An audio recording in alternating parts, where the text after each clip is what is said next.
This audio presentation of Neville Goddard's Sharing in Creativity is brought to you by audioenlightenment.com. Copyright 2012, all rights reserved. Sharing in creativity. There is no greater thrill than sharing in divine creative activity. This activity, however, cannot be earned, for it is given by grace. When someone proclaimed, "I am of Paul, and I am of Apollo," Paul asked, "Who is Paul and who is Apollo?" "I have planted and Apollo has watered, but God gives the growth." An idea is a seed which can be planted in the mind, but having no life in itself, the thought will remain dormant unless God gives it birth. Speaking of a remnant, Paul said, when Elijah petitioned God against Israel because they had killed his prophets and destroyed his altars, and I alone am left, what did God say? He said, "I have 7,000 men who have not yet bent their knee to Baal." Then Paul added this thought, "So too at this time there is a chosen remnant, chosen by grace. And if it is by grace, then it is not based on works. Otherwise, grace would no longer be grace." Romans 11. The remnant is chosen by grace, yet no one knows the secret of God's selective love, and therefore cannot boast if he is elected. I, like Paul, say that at this time also a remnant has been chosen. Now, although Paul speaks of 7,000 men, these are not people, but the number 7, which means spiritual perfection, a perfection which cannot be earned. Fitness for the kingdom is the consequence, not the condition of God's grace. The moment an individual is called, embraced, and has union with the Holy Spirit, he is spiritually perfect. Prior to that moment in time, he is not fit. Therefore, he is chosen by grace. The entire epistle to the Romans rests upon Paul's argument for the paramount importance of faith in God's plan of salvation. To Paul, Christian teaching was teaching Christ as a great mystery. He defines Christ as God's power and wisdom wrapped in a pattern which unfolds within an individual. And the faith of which Paul speaks is faith in the pattern he calls Christ. The churches have distorted Paul's faith in Christ, making it a person. Yet Paul asked, "What came you out to see?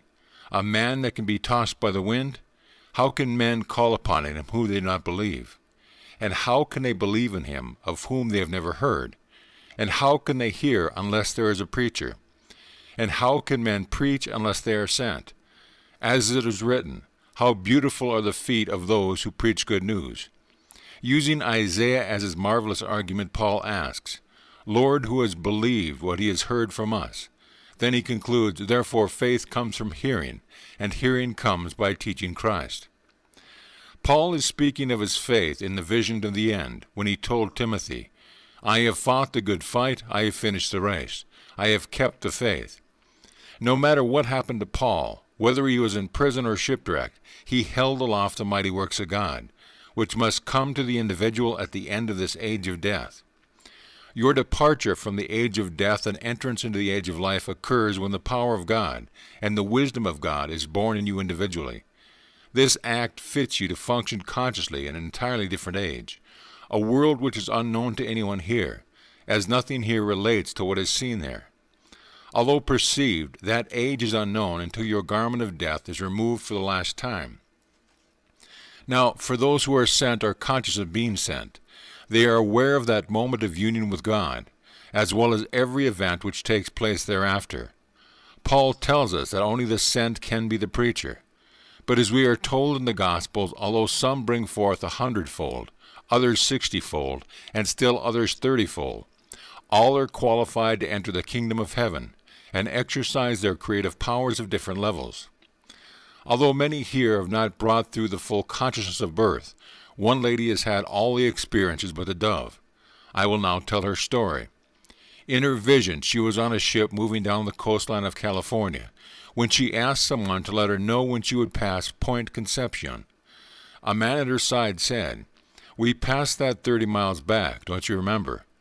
Feeling a little foolish, she admitted she had forgotten. What I say to her, this was 30 years, not miles. Your conception happened 30 years ago, and therefore your birth from above is imminent. A short time later she awoke, hearing a voice say, "Father, Father." Feeling fatherly love, she answered, "Yes, my son." This vision was not an adumbration, but her very being, telling her in symbolic form what was already happened, for this vision was followed by another.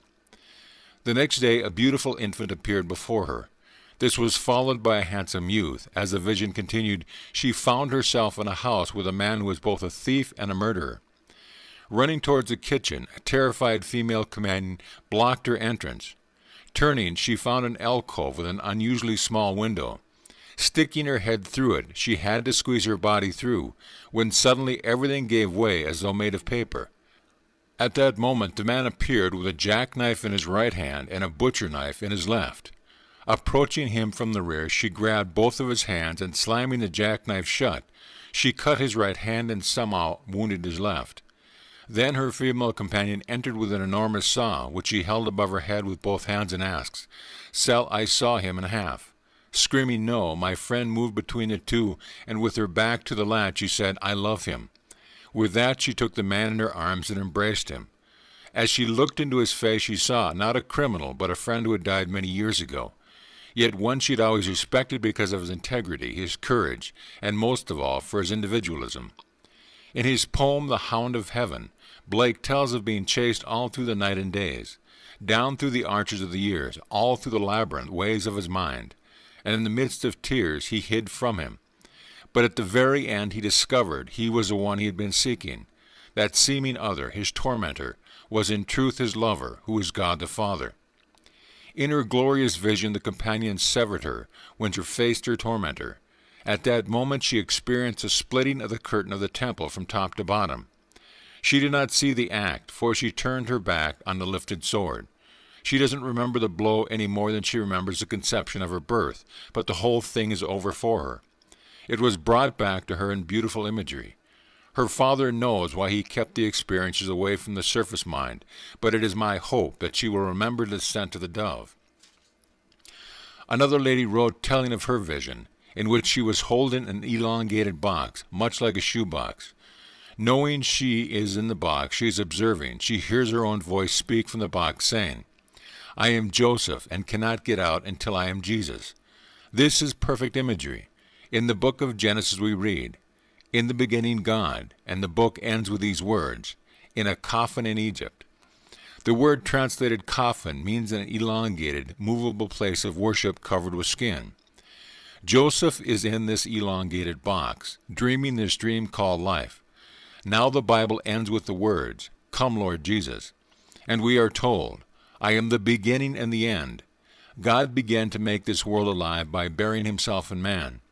Your body is the coffin in which Joseph is buried, dreaming your life into being, and he cannot get out until he becomes Jesus. Only then can he break the shell and resurrect himself to reveal you individually as the Lord God Jehovah. My friend has already had the conscious union with the Holy Spirit.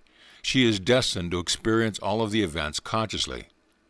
Another lady wrote saying she found herself in a huge domed room, which she knew to be her skull. Awake and aware as she had never been before, she was aware of the immensity of space as she awoke. Finding herself awake in God's tomb, she was resurrected.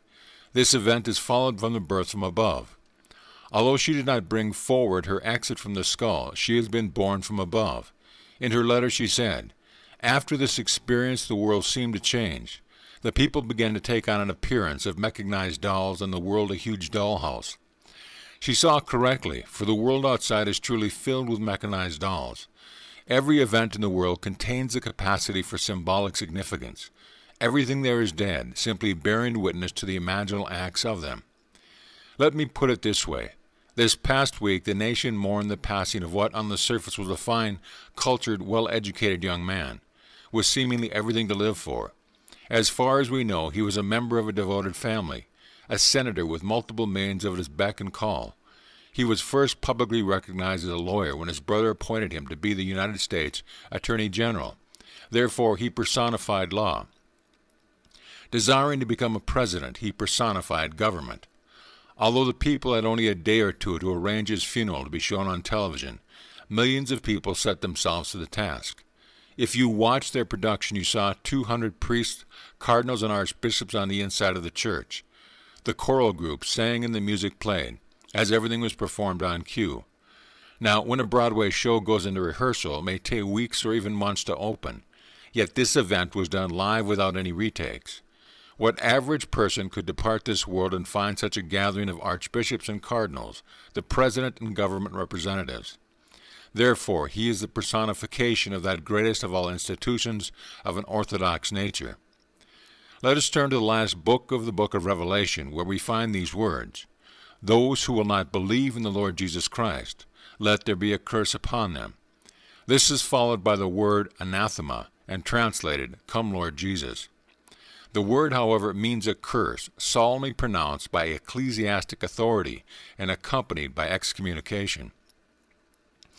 When you turn your back on all organizations, laws, customs, and institutions which would interfere with the direct access to your Father, you will look dispassionately upon a scene such as that which recently took place, and see it as proclaiming your freedom. Having witnessed the passing of which personified and embodied the institution of law, government, and orthodox religions from your mind, you will realize that every belief which would interfere with your direct access to the Father has passed away, and you are free to be born from above. You cannot hold any false beliefs and expect birth from above, for your belief will be your intermediary between yourself and the source. You must give up all and stand alone, just you and God the Father. Only then are you born from above. This is followed by God's Son revealing himself to you by calling you Father, and like the lady who felt an intense fatherly feeling for her son, you will answer automatically, "Yes, my son." As I said, I cannot conceive of any greater satisfaction than sharing in the divine creative activity in the depth of one's soul. I was called and sent in 1929. 30 years later, I experienced the birth from above.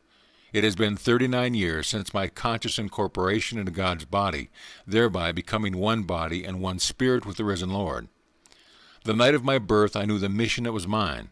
I am telling you now not to boast, for I did not commission myself. I did not volunteer, but was drafted. I was called, incorporated into the body of love and sent, fulfilling Scripture.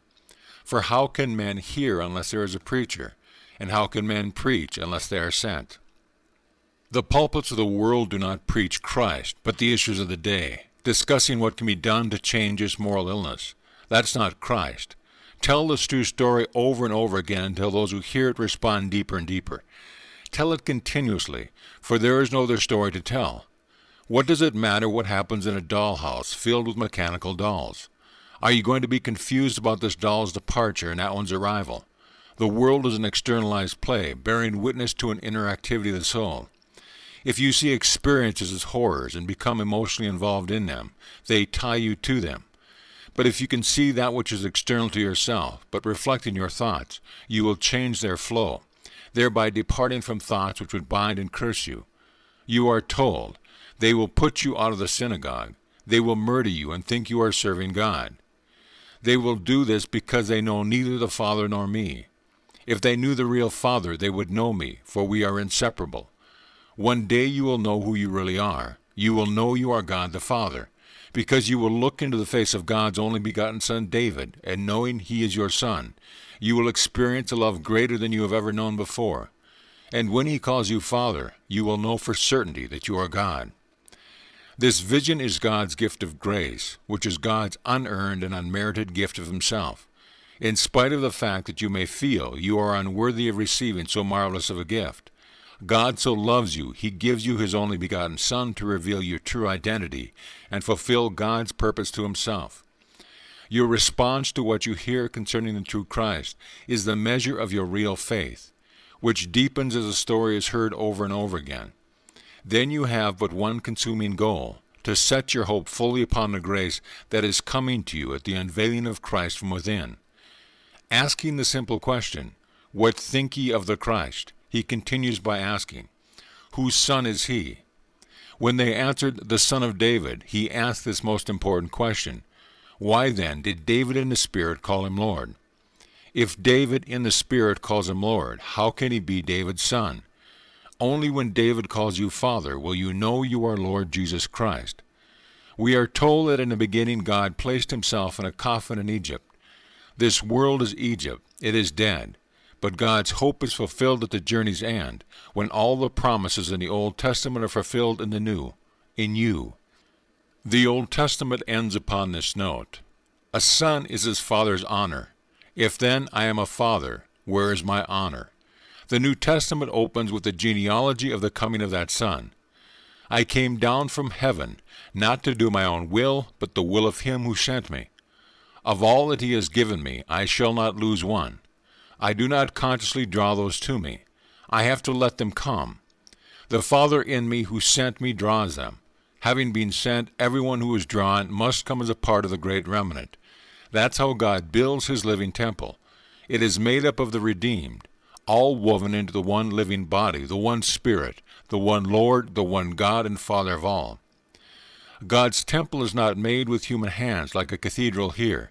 It is not dead, but a living body. How one being who is now magnified to fill the earth can contain every being within himself and still remain one man is a great mystery and a true one. You will fuse into it without loss of identity, and those who are sent will do so with the consciousness of what has happened and grow more and more aware of what has happened from then on. Everyone who comes into God's temple brings his measure of divine creative power and wisdom, which he received through being reborn from above. Therefore, as we all share in creativity, we add to the wisdom of God, to the power of God, and to God's luminosity. For everyone brings light, brings power, and brings wisdom, causing the body to grow in wisdom, grow in creative power, and grow in light. Now, let us go into the silence.